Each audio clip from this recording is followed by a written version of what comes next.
ও আমার কলিজার বন্ধুরা, অনেক দিন পরে যে আমাদের ক্ষেত বাড়িতে চলে এসেছি। এসে দেখি আমাদের ধানগুলো পেকে গেছে। আপনাদেরকে দেখাচ্ছি বন্ধুরা, অনেক সৌন্দর্য দেখেন। এই যে দেখতে পারতেছেন আমাদের ধানগুলো পেকে গেছে, দেখতে পারতেছেন অনেক সৌন্দর্য বন্ধুরা। দেখেন প্রকৃতির জিনিস এত সৌন্দর্য হয় যে আপনারা উপভোগ না করলে বুঝতে পারবেন না। দেখেন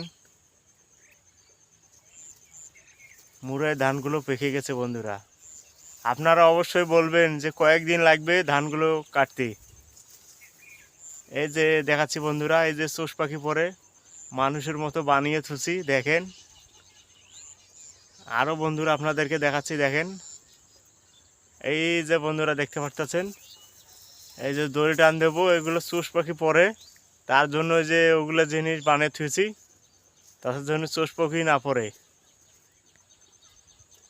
এই যে বন্ধুরা দেখেন ভিডিওটা, আপনাদেরকে যদি ভালো লাগে বন্ধুরা এই ভিডিওটা, অবশ্যই আপনাদের কাছে আমার অনুরোধ ভিডিওটা অবশ্যই শেয়ার করে দিবেন। থ্যাংক ইউ প্রিয় বন্ধুরা এতক্ষণ সাথে থাকার জন্য।